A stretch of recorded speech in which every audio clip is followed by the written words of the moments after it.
Part of this story has been told countless times over the years. Chances are you've already heard pieces of it, or maybe you've seen one of the movies it inspired. But I wanted to tell it again, because when you strip away the sensational headlines and Hollywood versions, what's left is a case that's far more complicated than most people realize. In the late summer of 1977, an ordinary family living a modest council house in the London borough of Enfield claimed that something inside their home had turned violent. Furniture reportedly moved on its own. Loud knocking sounds echoed through the walls with no obvious source.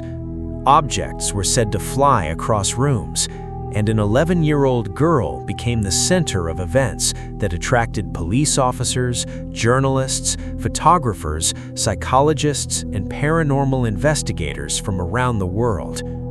Over the next 2 years, hundreds of incidents would be reported inside that house. Some were witnessed by people with no connection to the family. Others were photographed or recorded on audio. At the same time, there were also moments when the children admitted to playing tricks, giving skeptics reason to question everything else. Nearly 50 years later, the Enfield poltergeist remains one of the most debated paranormal cases ever documented. Was it an elaborate hoax that spiraled out of control? A family under immense stress unintentionally fueling mass hysteria? Or were there events inside that small house that still can't be fully explained? This is the story of the Enfield poltergeist. The events took place at 284 Green Street, a quiet council house in Enfield, North London. It wasn't an old mansion with a dark history, nor was it the kind of place people associated with ghost stories. It looked like countless other homes on the street, occupied by working-class families trying to get by. Living there was Peggy Hodgson, a single mother raising 4 children after separating from her husband. Life wasn't easy, money was often tight, and Peggy worked hard to provide for her family. Like many families living in council housing during the late 1970s, they weren't living a glamorous life. They were simply trying to make ends meet. Her children were Margaret, who was 13, Janet, who was 11, Johnny, who was 10, and Billy, the youngest, at 7 years old.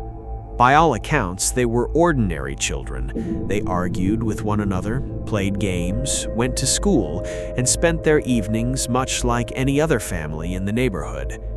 Nothing about the Hodgsons suggested they were about to become the focus of one of the most famous paranormal investigations in modern history.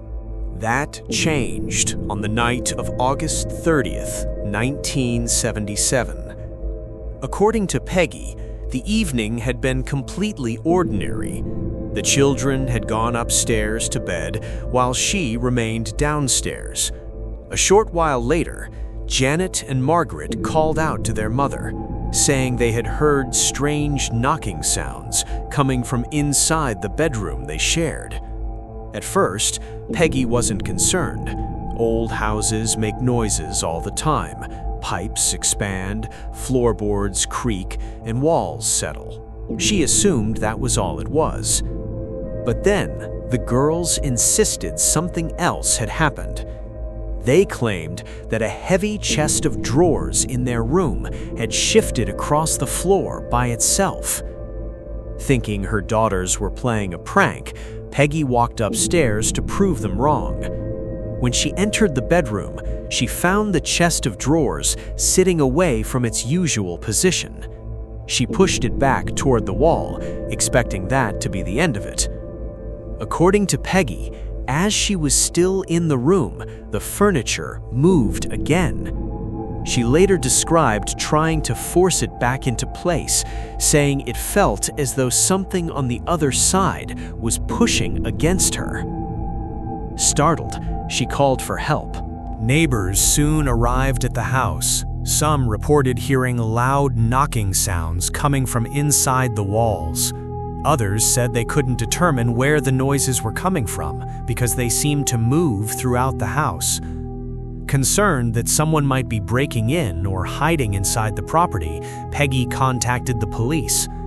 Before long, officers from the Metropolitan Police arrived to investigate. They searched the home for intruders, but found nothing unusual. No broken windows, no signs of forced entry, no hidden person moving through the house. Then, something happened that would become one of the most frequently cited moments in the entire case.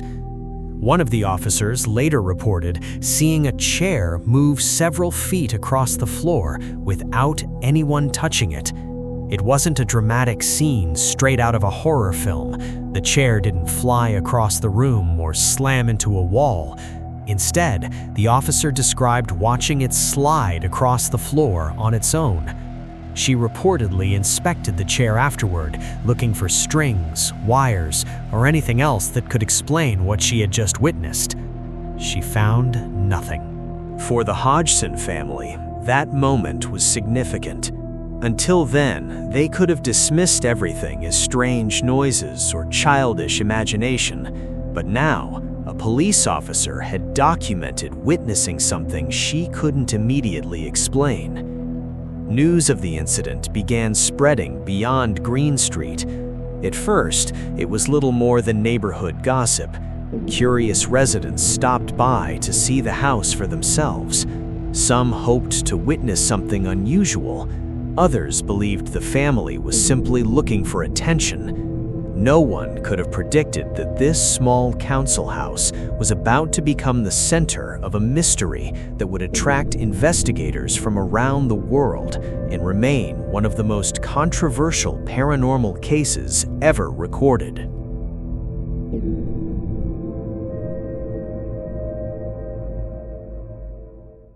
In the early 1990s, a modest apartment in the working-class district of Vallecas, Madrid, became the center of one of Spain's most debated paranormal cases.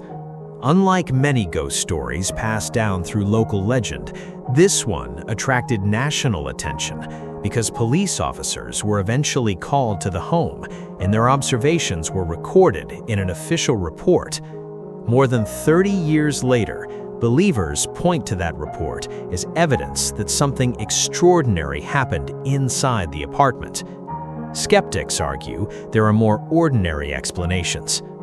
What everyone agrees on is that the events began with a teenage girl named Estefania Gutierrez Lázaro. Born into a close-knit family, Estefania was described by friends and relatives as a typical teenager.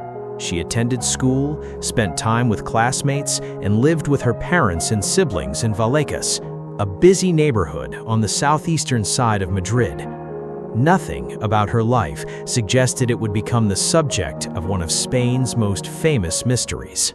According to accounts from classmates and family members, everything changed during the spring of 1991.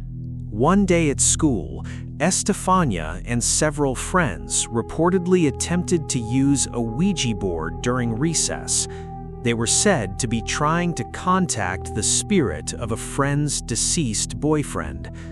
Before the session could continue, a teacher discovered what they were doing and immediately intervened. The board was confiscated and broken apart. Some later accounts claimed that a strange cloud or smoke escaped from the board as it was broken, and that Estefania accidentally inhaled it. This detail has become one of the most repeated parts of the story, although it has never been independently verified and comes primarily from later witness accounts. What is documented is that not long afterward, Estefania began experiencing serious health problems. Her family reported that she suffered unexplained seizures, vivid hallucinations, sudden mood changes, and episodes in which she claimed to see frightening, shadowy figures. At times, she reportedly heard voices that no one else could hear. Medical specialists examined her over the following months, but despite numerous consultations, no treatment appeared to stop the episodes completely. As her condition worsened, the family searched for answers. Some believed she was suffering from an undiagnosed medical or psychological illness. Others became convinced something far more unusual was happening. In August 1991, after months of declining health, Estefania died unexpectedly at just 18 years old. Her death devastated the family. But according to those who lived in the apartment, the strange events were only beginning. In the weeks following her funeral, Estefania's parents and siblings claimed they began hearing unexplained footsteps moving through empty rooms late at night. Doors reportedly opened and closed on their own. Furniture was said to shift without anyone touching it. Family photographs allegedly fell from walls without warning. They also described hearing whispers and loud knocks that seemed to come from inside the apartment, even after careful searches found no obvious source. At first, the family tried to ignore the disturbances. They assumed grief and stress might be affecting how they interpreted ordinary events. But as the incidents continued, they grew increasingly frightened. Visitors to the apartment also reported feeling uncomfortable inside the home, describing sudden drops in temperature, strange noises, and an unsettling atmosphere. Whether these experiences resulted from expectation, coincidence, or something that could not easily be explained remains a matter of debate. For the Gutierrez family, however, the fear became real enough that they eventually sought outside help. That decision would lead to the event that transformed a private family tragedy into one of Spain's most discussed paranormal mysteries. When police officers responded to the apartment, they expected to investigate a routine disturbance. Instead, what they documented that night would ensure the Vallecas case would be remembered for decades to come.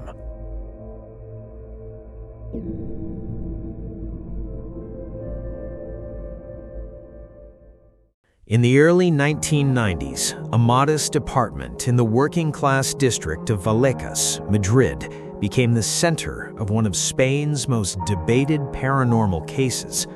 Unlike many ghost stories passed down through local legend, this one attracted national attention because police officers were eventually called to the home and their observations were recorded in an official report. More than 30 years later, believers point to that report as evidence that something extraordinary happened inside the apartment. Skeptics argue there are more ordinary explanations. What everyone agrees on is that the events began with a teenage girl named Estefania Gutierrez Lazaro. Born into a close-knit family, Estefania was described by friends and relatives as a typical teenager. She attended school, spent time with classmates, and lived with her parents and siblings in Vallecas, a busy neighborhood on the southeastern side of Madrid. Nothing about her life suggested it would become the subject of one of Spain's most famous mysteries. According to accounts from classmates and family members, everything changed during the spring of 1991. One day at school, Estefania and several friends reportedly attempted to use a Ouija board during recess. They were said to be trying to contact the spirit of a friend's deceased boyfriend. Before the session could continue, a teacher discovered what they were doing and immediately intervened. The board was confiscated and broken apart. Some later accounts claimed that a strange cloud or smoke escaped from the board as it was broken, and that Estefania accidentally inhaled it. This detail has become one of the most repeated parts of the story, although it has never been independently verified and comes primarily from later witness accounts. What is documented is that not long afterward, Estefania began experiencing serious health problems. Her family reported that she suffered unexplained seizures, vivid hallucinations, sudden mood changes, and episodes in which she claimed to see frightening, shadowy figures. At times, she reportedly heard voices that no one else could hear. Medical specialists examined her over the following months, but despite numerous consultations, no treatment appeared to stop the episodes completely. As her condition worsened, the family searched for answers. Some believed she was suffering from an undiagnosed medical or psychological illness. Others became convinced something far more unusual was happening. In August 1991, after months of declining health, Estefania died unexpectedly at just 18 years old. Her death devastated the family.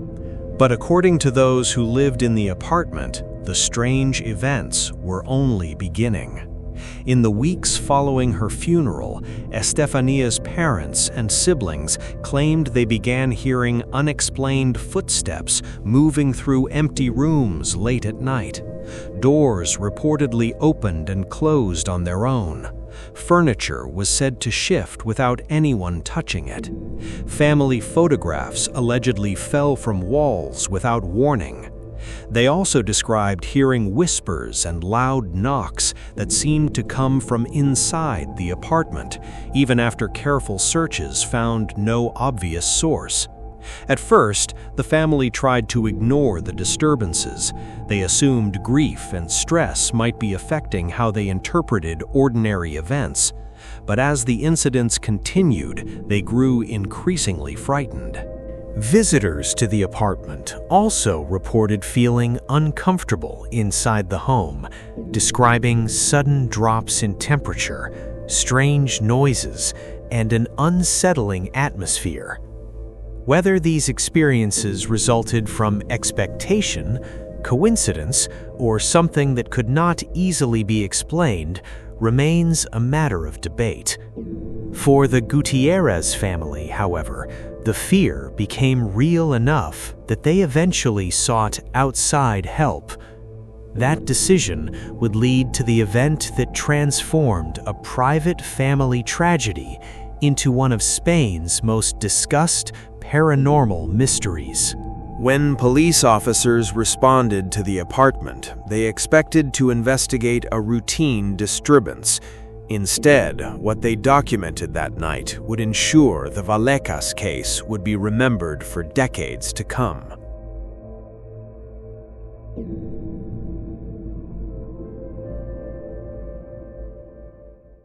In the winter of 1897, a quiet farming community in Greenbrier County, West Virginia, became the center of one of the strangest criminal cases in American history. It wasn't because of a mysterious disappearance or an unsolved murder. It was because a grieving mother claimed her dead daughter returned from the grave to identify her killer. To this day, the case is remembered as the Greenbrier Ghost, and many believe it's the only murder investigation in the United States where a ghost story played a role in bringing a killer to justice. Whether you believe in ghosts or not, the documented facts of the case are remarkable. The story begins with a young woman named Elva Zona Heister. Known simply as Zona, she lived with her family near the small community of Livesay's Mill in Greenbrier County. Friends described her as kind, cheerful, and well-liked. In 1896, she met a blacksmith named Erasmus Stribling Troutshoe. Shoe had recently moved to the area looking for work. He was older than Zona, charming, and eager to start a new life. The two quickly fell in love and married on October 26, 1896. Not everyone approved of the relationship. Zona's mother, Mary Jane Heister, immediately disliked Shu. She couldn't explain why, but she felt something wasn't right about him. Despite her concerns, the marriage went ahead, and the newlyweds settled into a small home together. For the next few months, life appeared normal. Then, on January 23, 1897, everything changed. That morning, a young boy named Andy Jones was sent to the Shu home to see if Zona needed anything from the local store. When he arrived, he found the front door slightly open. He stepped inside and called out, but no one answered. As he entered the room, he saw Zona lying at the bottom of the staircase. She wasn't moving. Her legs were straight, one arm rested alongside her body, and her head was tilted unnaturally to one side. Terrified, Andy ran to alert the neighbors. A local doctor, George W. Knapp, was called to examine the body. Before the doctor could complete a thorough examination, Edward Shu arrived home. Witnesses later recalled that he became unusually protective of his wife's body. He carried Zona upstairs, dressed her himself, and placed a high-neck dress on her with a stiff collar and a scarf wrapped tightly around her neck. During the funeral, Shu refused to let anyone get too close to the body. He carefully positioned her head on a pillow and became visibly upset whenever someone tried to touch or move it. Dr. Knapp never completed a full examination. With limited evidence available at the time, the official cause of death was recorded as natural causes, although some records later described it as complications from childbirth. The case appeared to be over, but Mary Jane Heister refused to accept the explanation. She couldn't shake the feeling that her daughter had been murdered.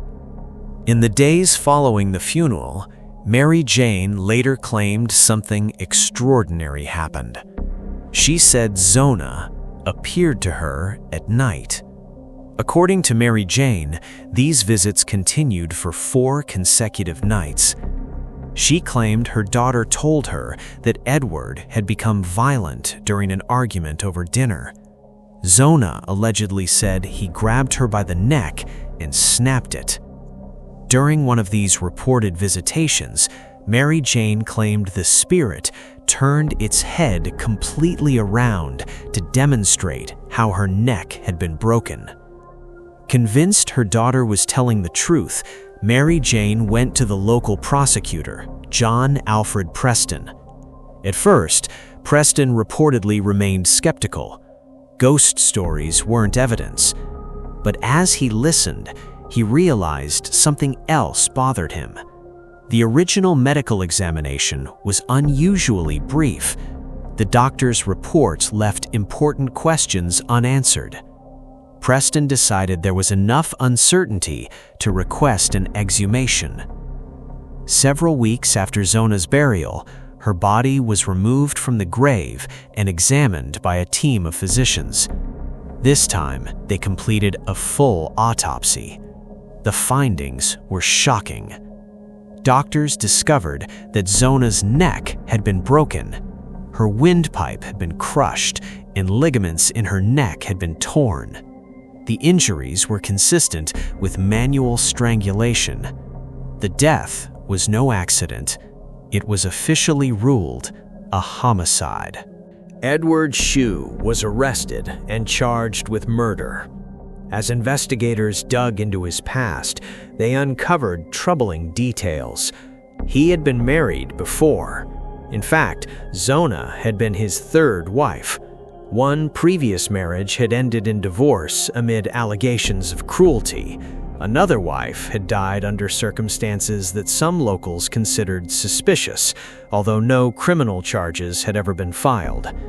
Whether those stories reflected fact or rumor, they damaged Shu's reputation before his trial even began.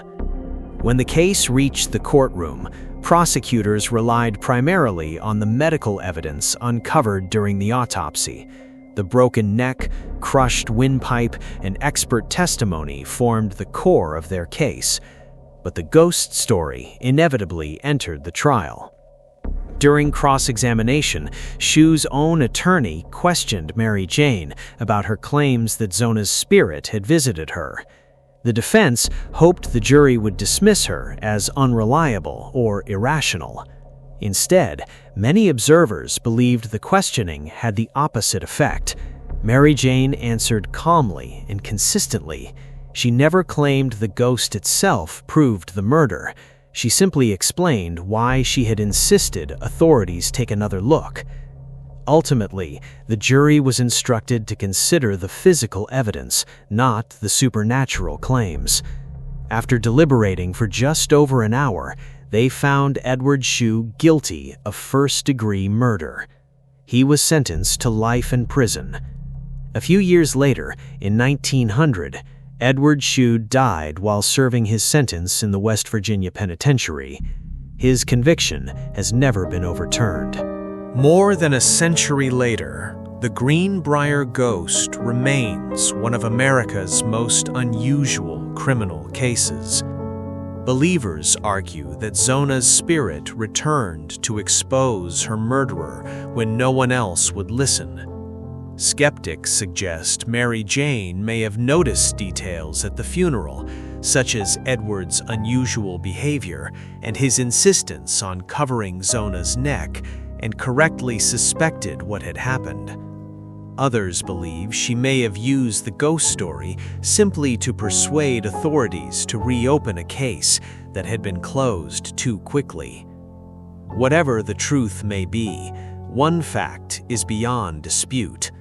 Without Mary Jane's determination, Zona's body may never have been exhumed. The broken neck may never have been discovered, and Edward Shu may never have faced trial. Today, a historical marker stands in Greenbrier County commemorating the case. It describes the strange events that led to the investigation, while acknowledging the enduring local legend. More than 125 years later, people still debate whether justice was served because of a mother's intuition or because a ghost refused to stay silent.